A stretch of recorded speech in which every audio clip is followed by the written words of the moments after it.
To perform the actual assembly, we'll need some basic tools, such as a spirit level, a tape measure, a set square, shears, a hammer, a knife, a pencil, and a drill, and power tools like a drill driver and an angle grinder. Depending on the structure on which the assembly is going to be performed, we will need screws for wood or metal. When starting to assemble vertical elements, we first need to set the level at which we begin to install them.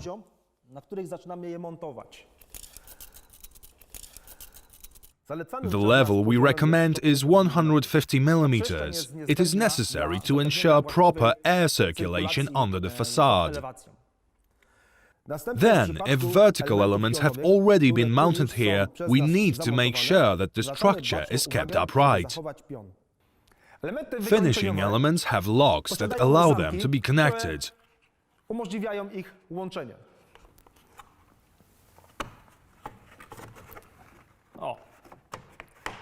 Now, quite simply, we have the outside corner connected here. Then we have a universal slat. It is also equipped with locks at the top and bottom, and it can also be connected very easily.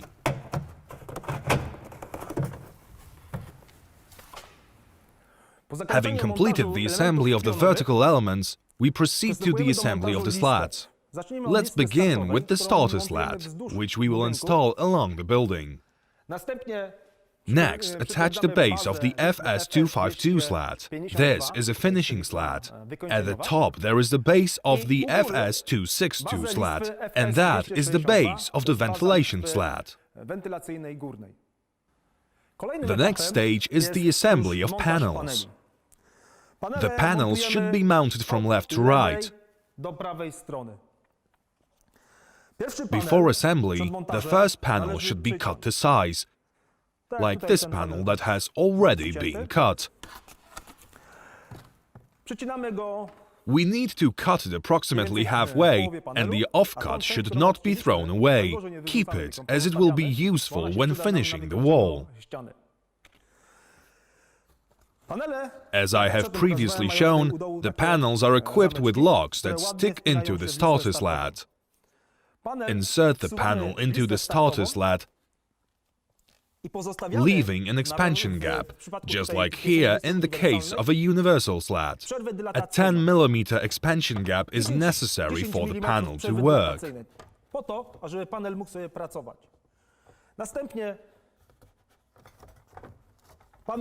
Then, attach the panel, screwing it into the kidney slot halfway, so that the panel can work freely.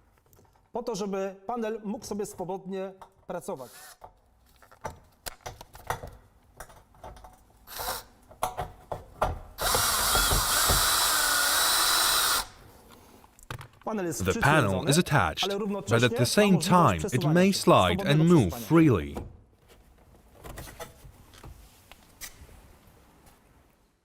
Then proceed to the assembly of the next panel.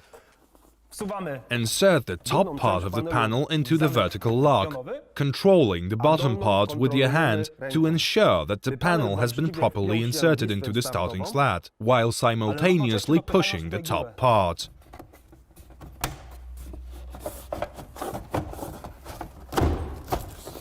When the parts are assembled, you will hear a click like this. This indicates that the panel has been properly mounted. So, let's start screwing again.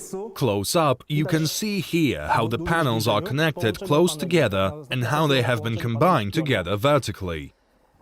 In order to give the facade its desired stiffness, install the next panel, shifting it by 50% to make the facade more rigid. For this, we'll need to install a larger panel.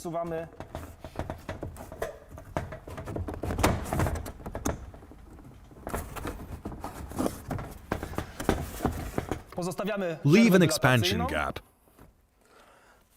And in the case of the solid brick system, before fixing the panel and especially before attaching the first one, it is necessary to make sure that the bottom panel's joints match the ones at the top.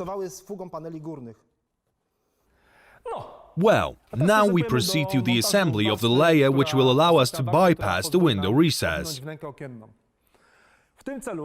For this, first install the panel in the corners so we can determine the level that we need for cutting the next panel.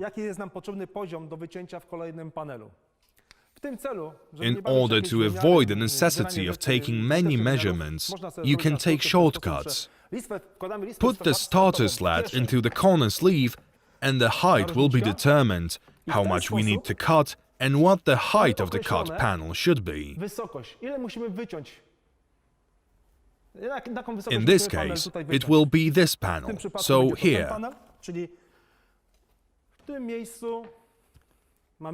So we will need to cut this part off. Now we have to determine what size we will need. Measure the distance from one edge to another and add 1 centimeter.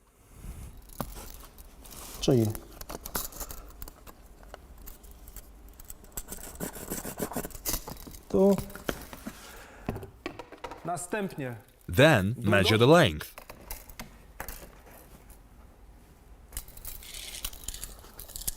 Measure this as well and then take it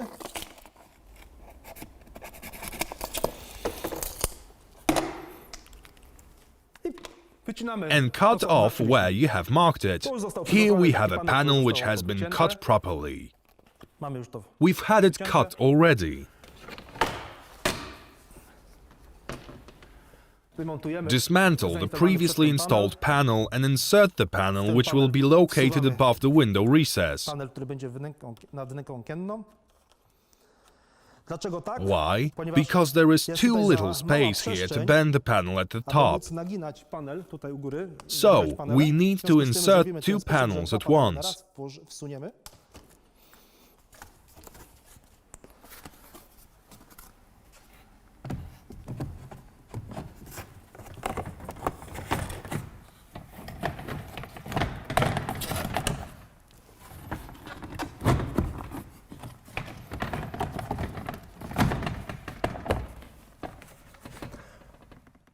Make sure there is a dilatation gap, and then you can start screwing. Now, let's install the final layer. To do this, measure the size you need, mark it on the panel, and cut the panel to size. Here we have a panel that has been cut to size already prepared. Climb the ladder.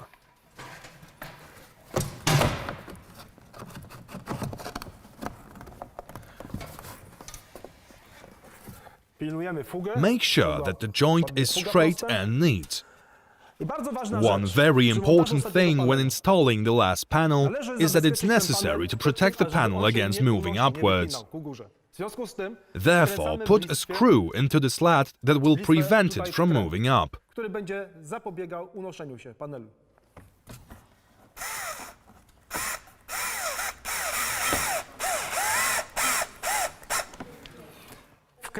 The screw should make it possible for the panel to slide, but not to move up or become detached. To finish the assembly, we need to mount the external part of the 2-part slats. The installation of finishing slats is best done by 2 people. To do this, I asked a friend to help, because the slats are long and quite flexible.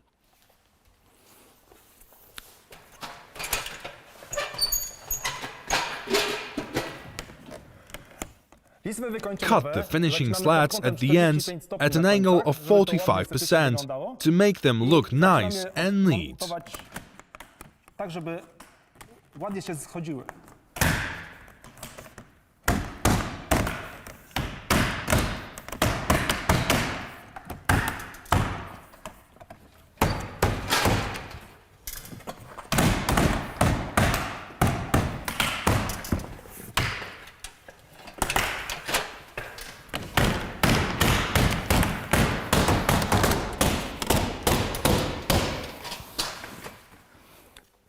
The advantage of two-part slats is that the slats can be assembled and disassembled many times.